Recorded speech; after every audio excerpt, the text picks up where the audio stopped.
Donc voilà, là je vais faire un test.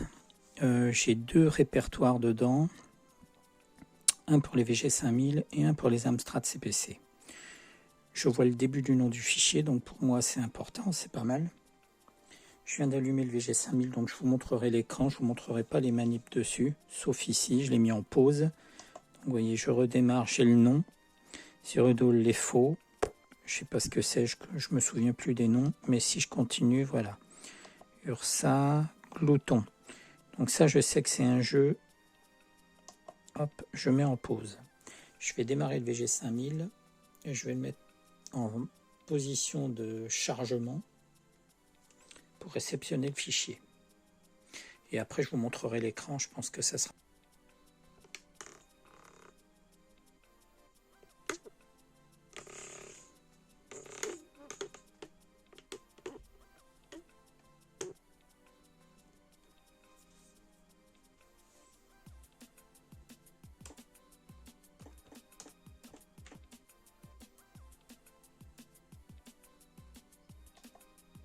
Il est prêt à recevoir les données. Le son est au maximum dessus et j'enlève la pause.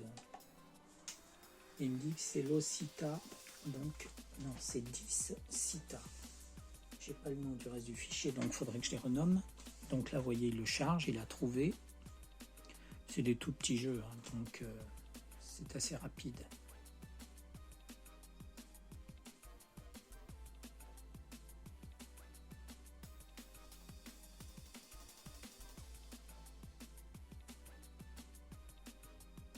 Voilà, le jeu se présente devant vous.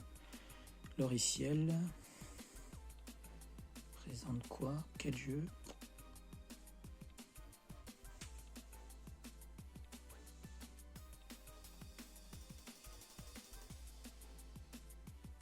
Là, j'ai pas le son sur la télé, donc je sais pas pourquoi. J'ai pas le son sur l'écran.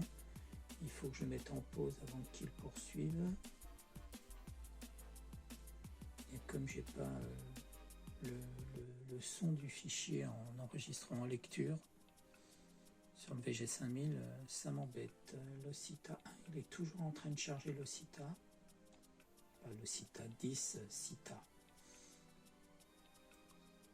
Citadel, je crois que c'est ça. Ouais, c'est Citadel. Il n'a pas fini.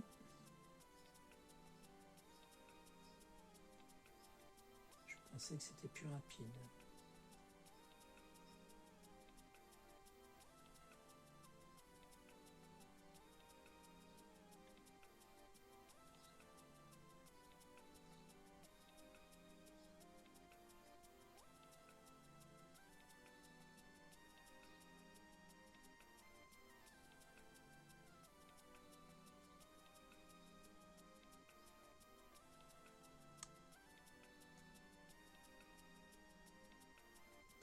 Donc je pense que je mettrai un petit micro sur le module à l'intérieur et avec un petit réglage. Je ferai ça plus tard. J'ai de la place à l'intérieur, donc je peux rajouter ça. Un petit module avec un petit potentiomètre pour diminuer ou augmenter le son de ce que j'écoute et de ce que j'entends quand il envoie le son vers l'ordinateur. Parce que là, j'ai pas le cap télé. Voilà, il me dit d'arrêter le magnéto, c'est parfait.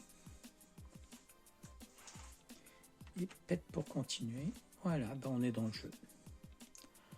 Donc c'est un jeu, on voit très mal sur le rose. Je suis dans une grotte, il y a une table de pierre, à l'est une porte. Sud. Mince. J'ai pas de chance. Bon, vous voyez, le jeu se lance, donc c'est pas mal. Je vais en charger un autre, puis on verra ce que ça donne.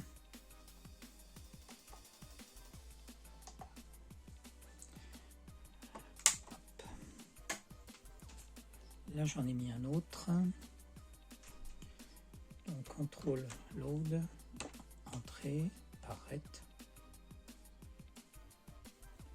Là, je le démarre. Hop. C'est Viking Viking que je viens de lancer.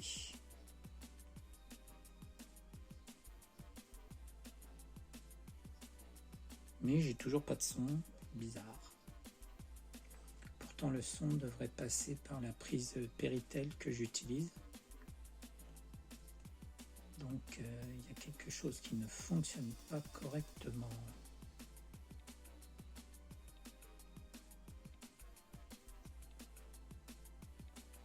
En tout cas, ce qui est bien, c'est qu'il nous dit d'éteindre quand il a fini de charger la partie, parce que comme il y a plusieurs, il peut y avoir une partie 1, partie 2 du même jeu.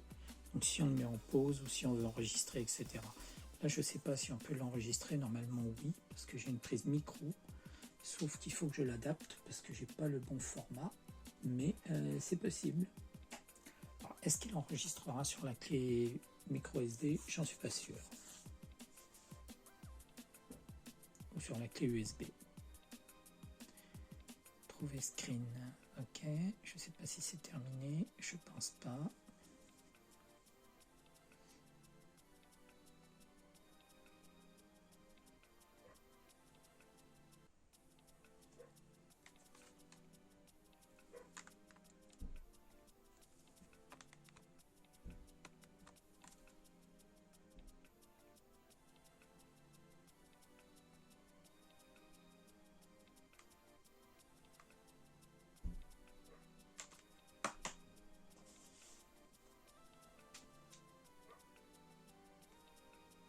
Même pour des petits jeux, ils sont très longs à charger.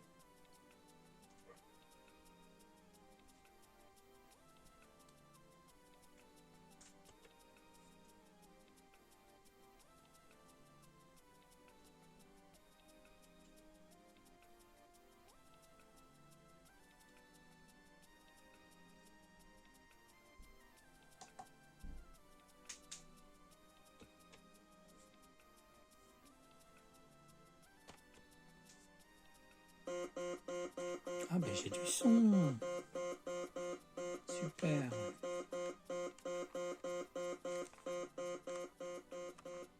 Ok, donc j'ai bien du son. Je sais pas comment ça se joue. J'ai la synchro qui saute un peu.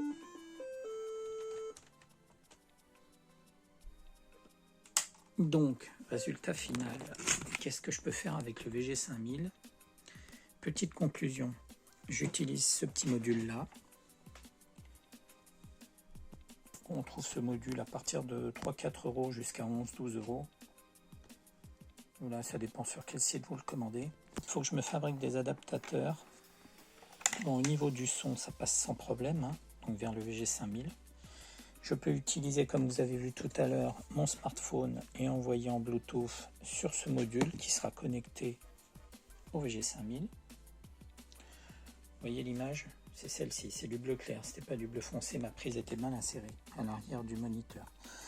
Donc, on peut envoyer des fichiers, voilà, micro SD, soit USB, micro SD, oui, USB, ou par Bluetooth. Donc, c'est quand même intéressant. On a une télécommande à disposition. Et tout ça fonctionne sans problème. On peut bien envoyer des jeux directement sur ces vieilles machines. Bon, si j'avais les autres machines et vieux ordinateurs, je pourrais faire des tests sur d'autres ordi comme les Thomson et autres, parce qu'il y en a qui sont super chouettes. Mais voilà, j'en ai pas pour l'instant. Et je ne suis pas pressé de faire des acquisitions de ces ordis. Ils vont continuer à baisser vu qu'il y a eu une hausse de prix qui a été conséquente. Donc j'attendrai de tomber sur des bonnes affaires, voilà, ou des âmes charitables bien sûr. Voilà mon module qui fonctionne plutôt pas mal. Il faut juste renommer les noms parce que 13, etc. devant, on peut l'enlever.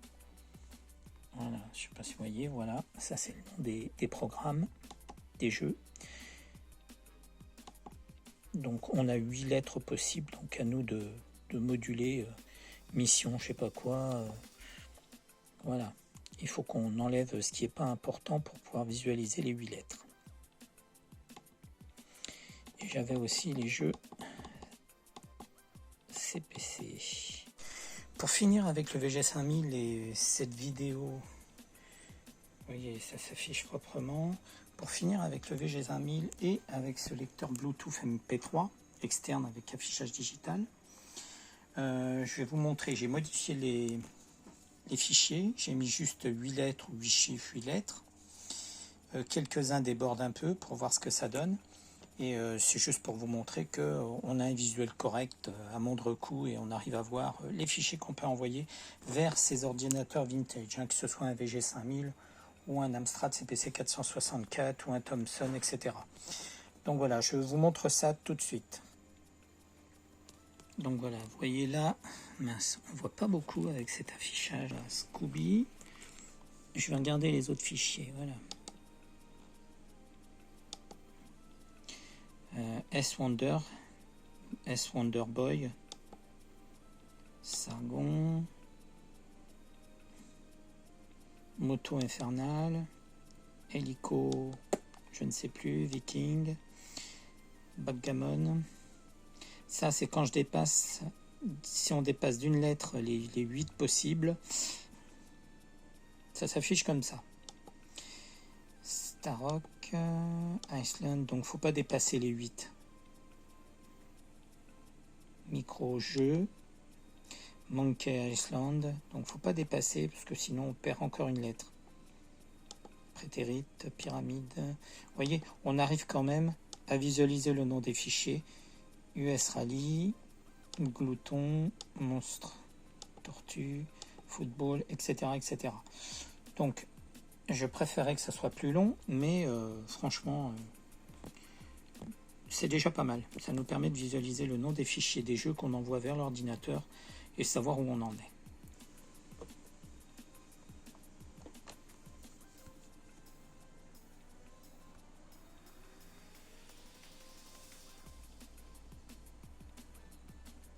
Et il faut faire entrer. Donc là, il est en train de charger. Et comme il avait commencé, je vais prendre Citadel par exemple. Je sais pas ce qu'il a mon écran, ça va pas du tout. Voilà, Citadel, il l'a trouvé puisqu'il l'affiche.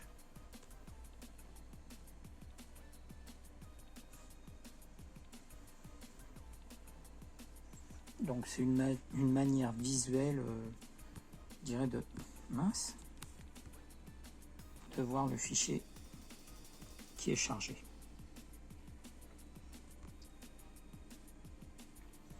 Donc voilà, le jeu se charge.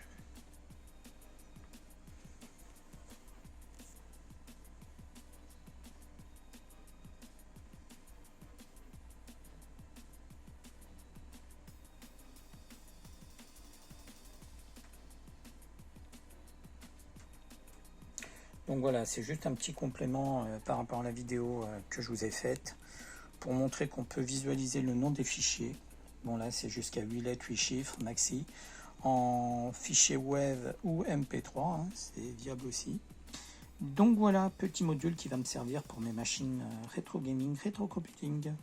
J'en ai fini avec ce tuto, donc j'espère qu'il vous aura plu. Je vais certainement continuer sur des projets de modules. J'adore les modules, j'adore d'ailleurs mettre des noms modules à tous mes projets. C'est plus pratique. Allez, à très vite pour une prochaine vidéo.